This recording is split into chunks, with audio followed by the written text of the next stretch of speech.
Hello everyone, Hare Krishna. How are you all?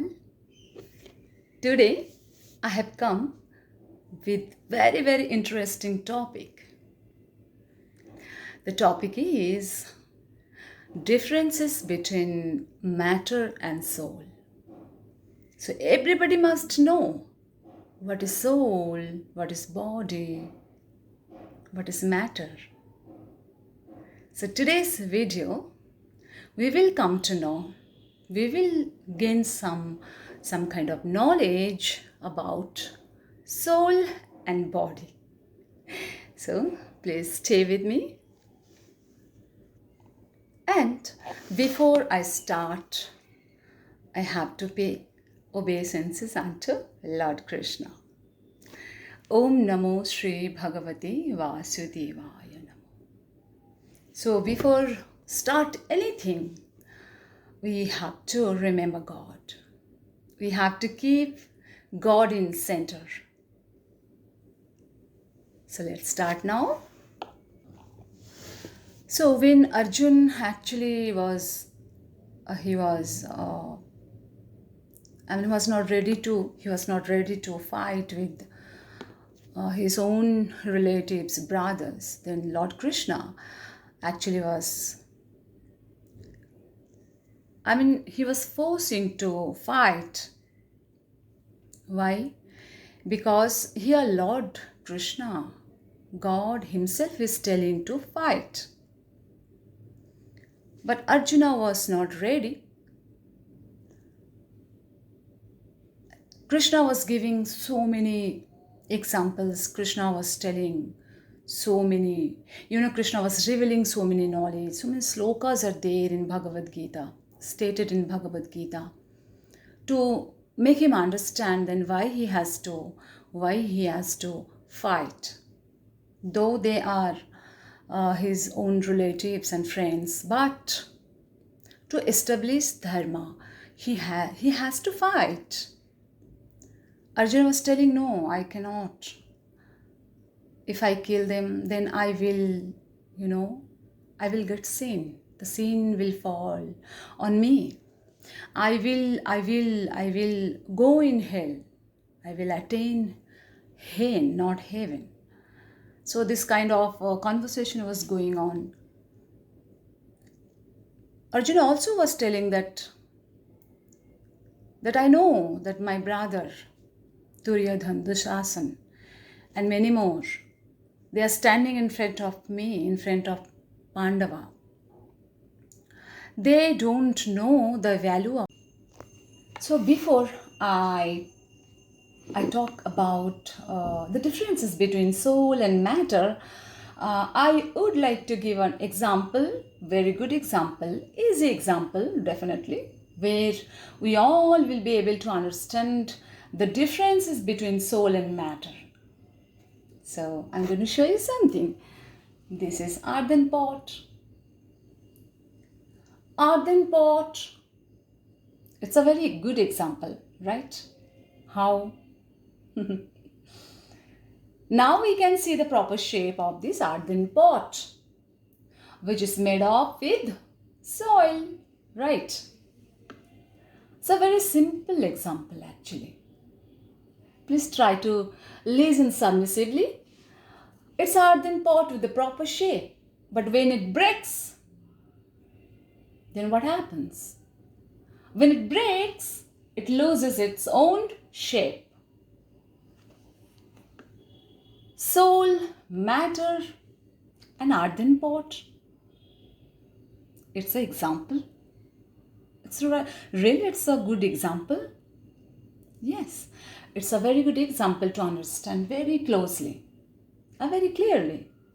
When it loses its own shape, then definitely we think, everything is gone. But the most important thing is to remember to learn from the earthen pot is the qualities remains the same. Pot, it loses its own shape, but the qualities, what about the qualities?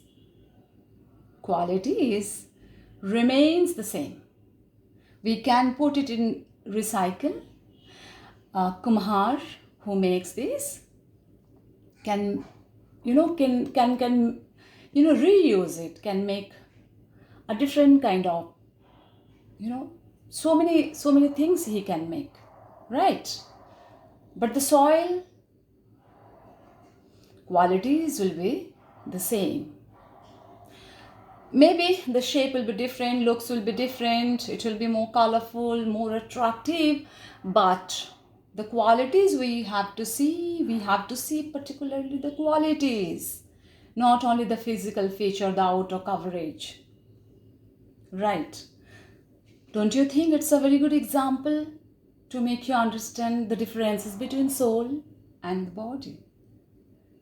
Likewise, our body is like earthen pot. See the proper shape. We can see our physical body. So, we are like earthen pot. Our body parts are like earthen pot. But inside the body, our soul is residing. Soul is residing in the heart, in the region of heart.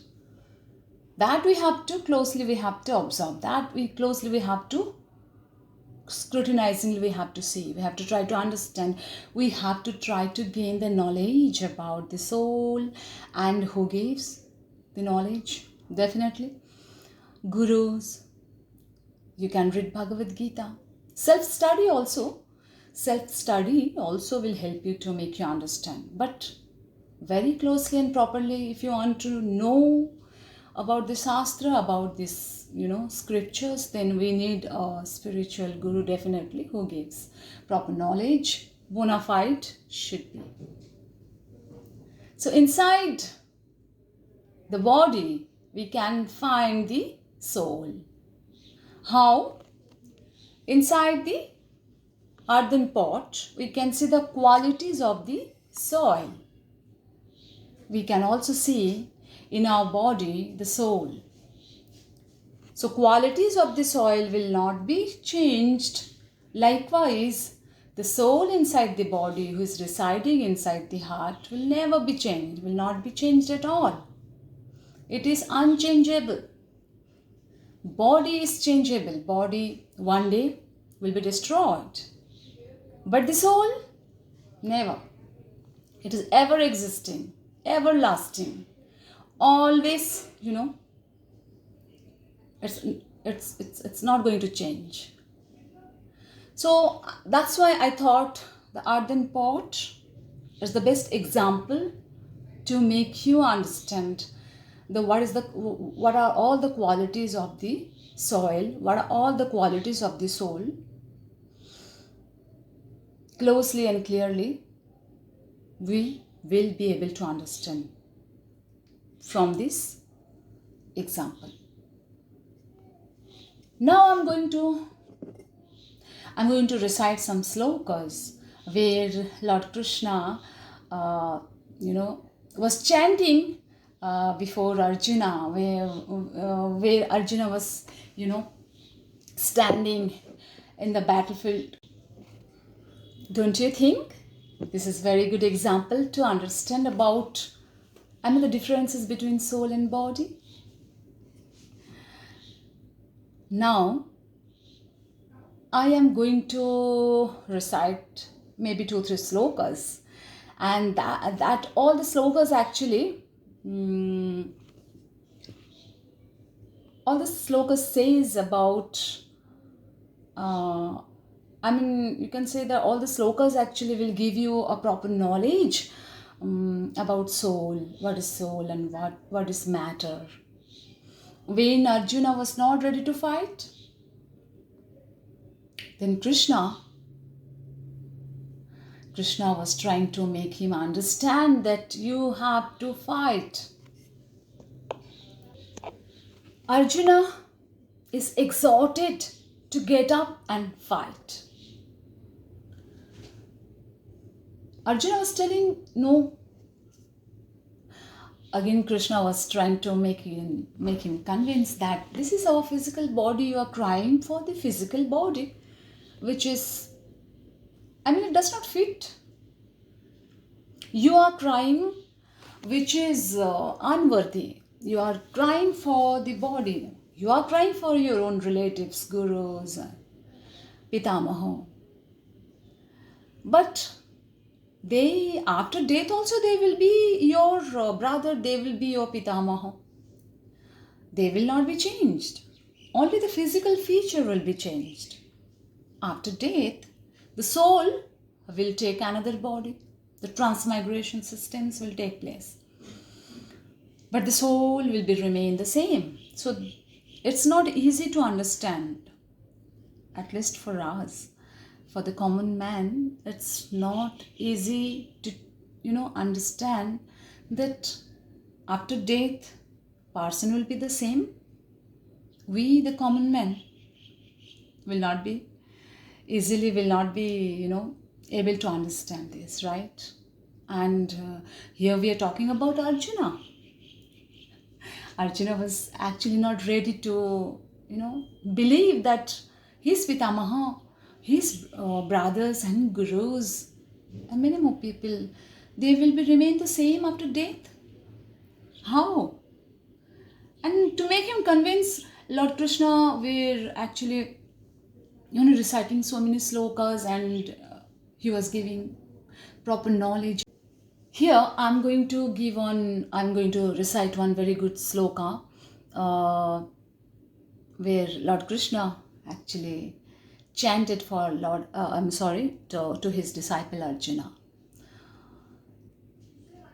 Here Lord says, Yam hi na bathayayante purusham purusharshava.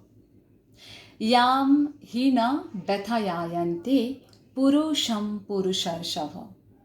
Sama dukkha sukham dhiram so mritatvaya kalpate. How beautiful sloka. Yam hi na vathayayante purusham purusharshava. Sama dukkha sukham dhiram so mritatvaya kalpate.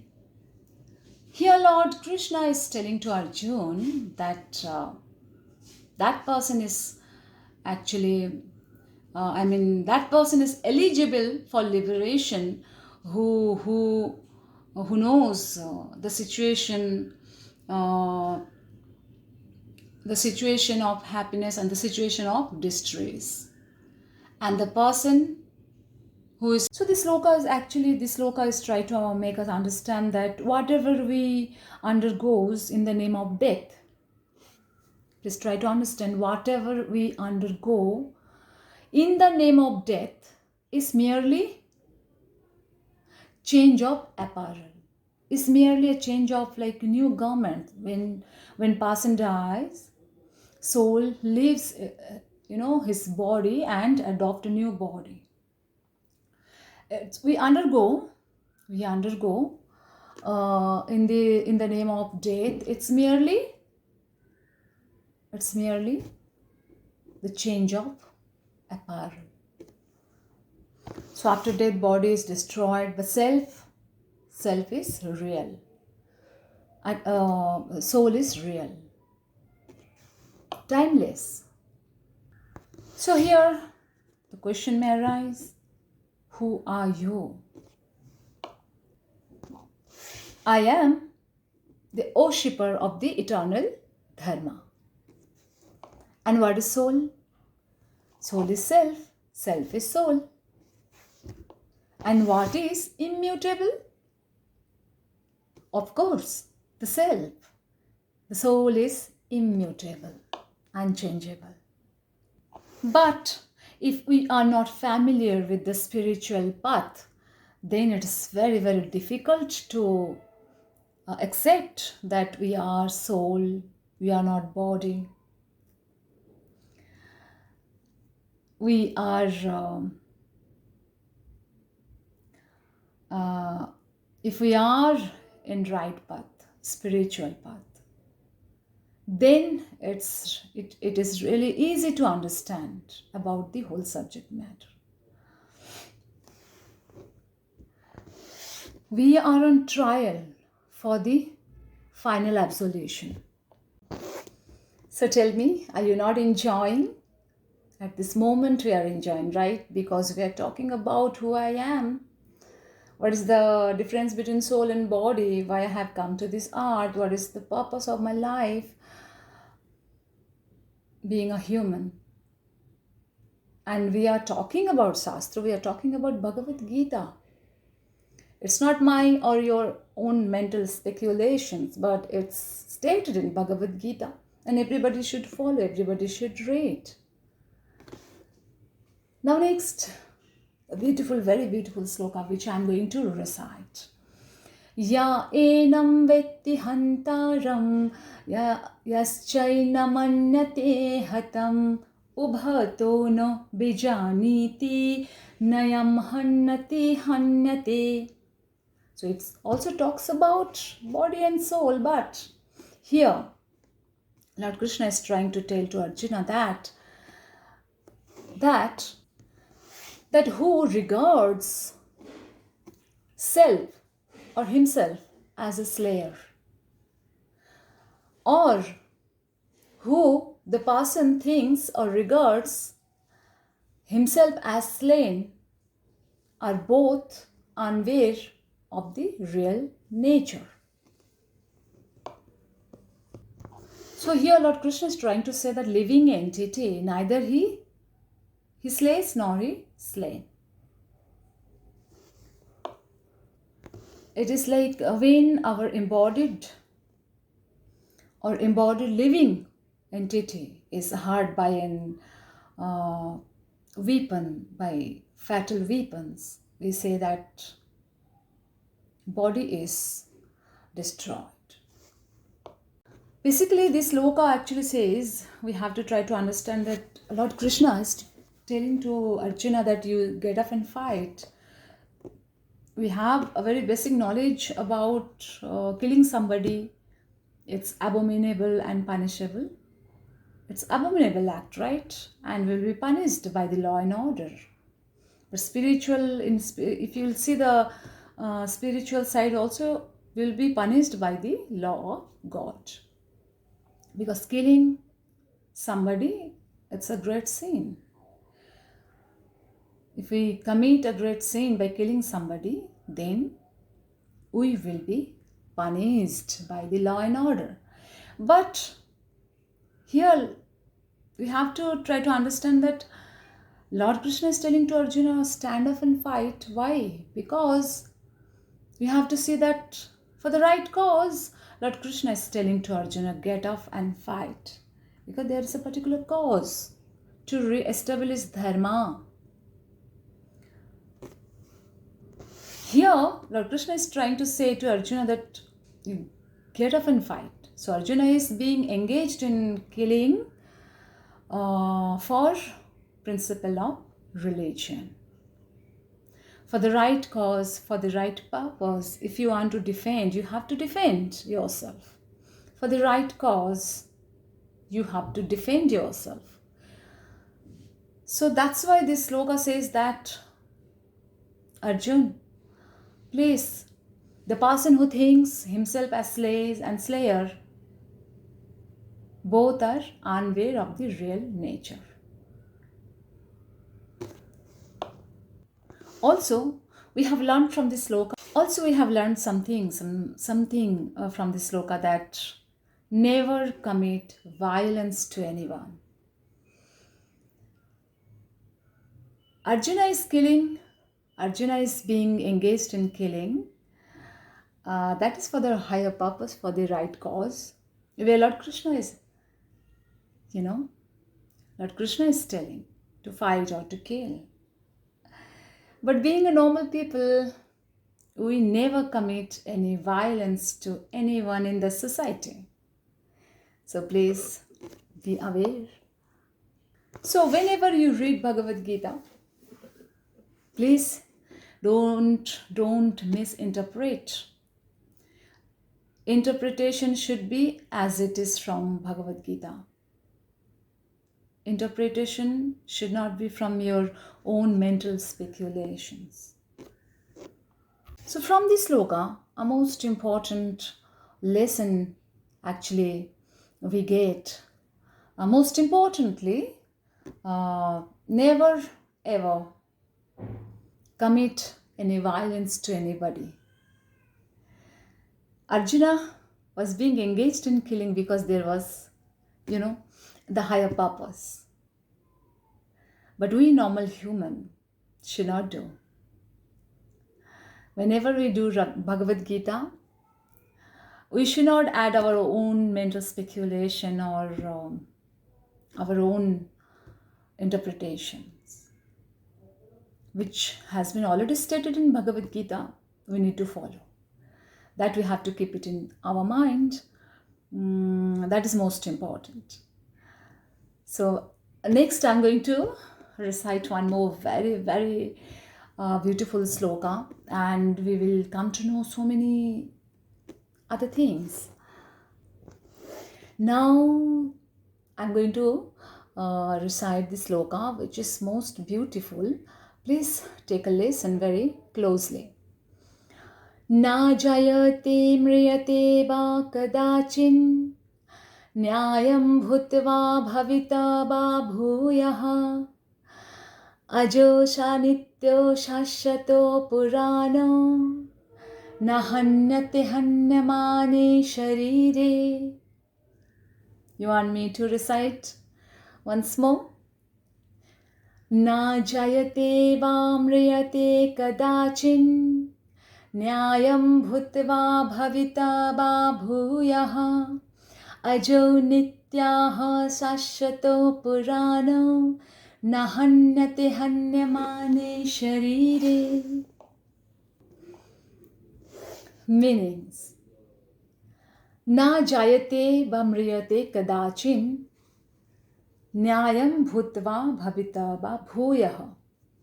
It's talking about soul again. Lord Krishna is talking about soul again through this sloka. He is telling, for the soul there is no birth, no death. For the soul there is no birth, no death. How beautiful. He is not come into being. He does not come into being. He will not come into being. Please try to understand. Na jayate mriyate ba kadachin nyayam bhutva bhavita ba bhuyah ajo nityah shashvato purano na hannati hanyamane sharire. So he does not come into being. He will not come into being. For the soul, at any time there is no birth, no death. Now tell me, for birth and death, for whom? Who you are? You are not body, but you are soul.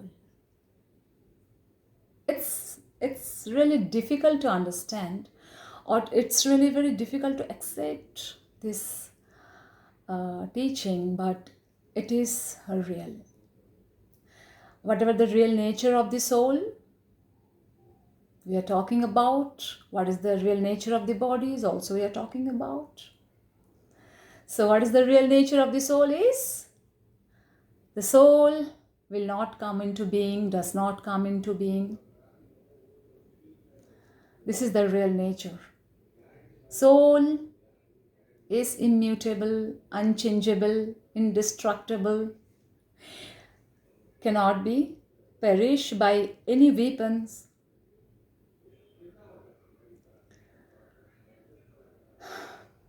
So many knowledge we can get from the Bhagavad Gita. Please start reading. And also it talks about Ajo Nityo Shashvato Purano Nahanyate Hanyamane Sharire. Just we need to understand. We need to understand. That's why you have to read.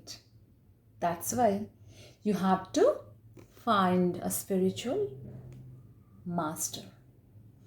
Quite interesting topic. We are wasting our time, maximum time, by seeing,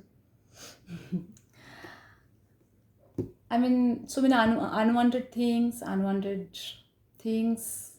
uh, in our life,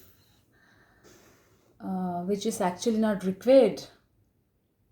So in Bhagavad Gita, if you see that Lord Krishna's injunction to Arjuna is get up and fight. Don't lament for the body. Because body is perishable, but soul will be the remain same. So why you are lamenting? Hey Arjun, hey Parth, you get up and fight. Because body is not permanent.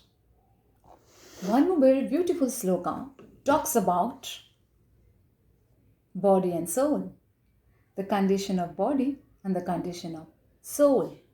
What is that sloka?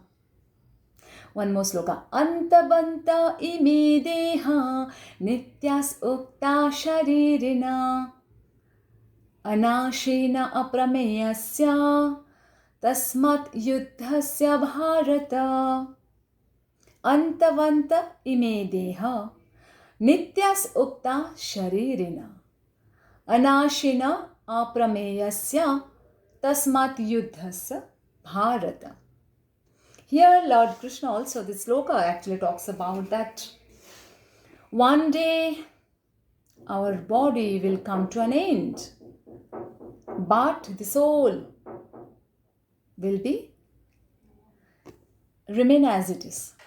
It is immutable, unchangeable. So please, you fight, Arjun, you stand and fight. Anashena aprameyasya tasmat yuddhasya bharata, you please fight. Antavanta ime deha.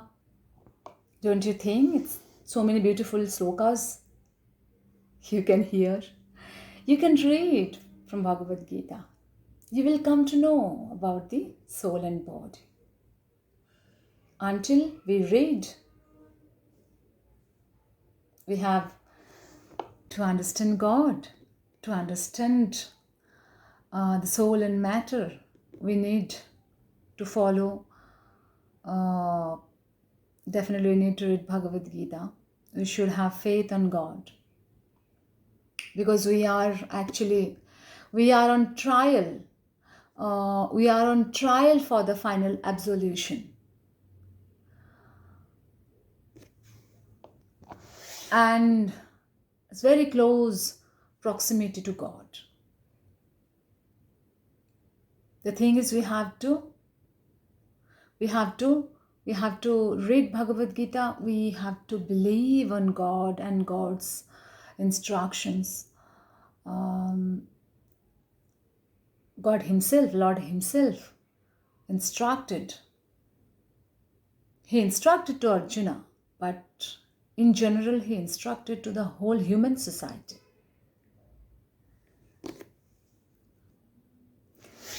Now, I'm going to enclose this video by reciting one more very, very intelligent sloka, very beautiful sloka, which everybody will like. Being a devotee. So till now, we are discussing about soul, about the soul and body. And while Lord Krishna, he was forcing to Arjuna to fight, what is the real cause to fight, to kill, and why Arjuna was being engaged in killing, what was the right purpose, right cause.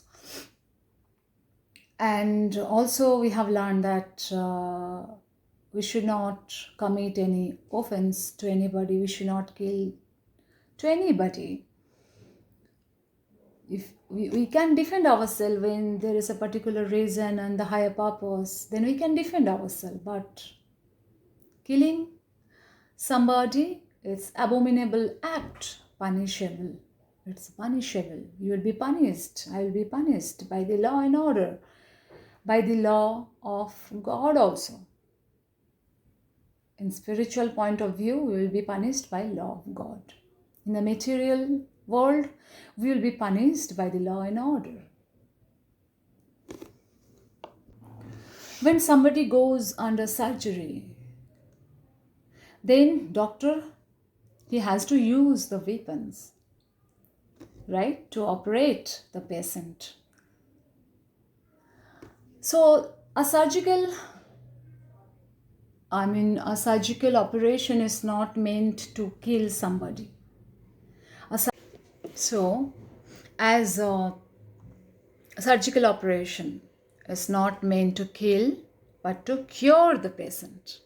Therefore, Lord Krishna is telling, therefore, fighting should be executed by Arjuna at the instruction of Lord Krishna.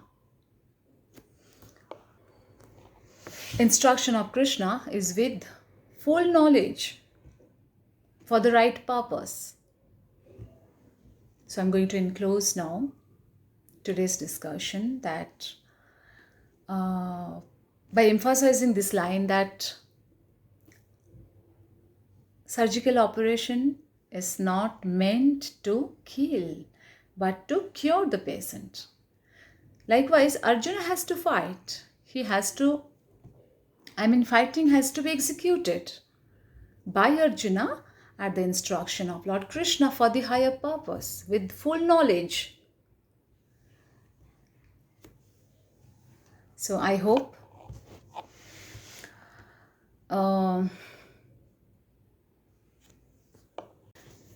now I'm going to wind up today's discussion and I will come with some new topic into my next video. Till then, read Bhagavad Gita, find the spiritual master and watch my video. Hare Krishna.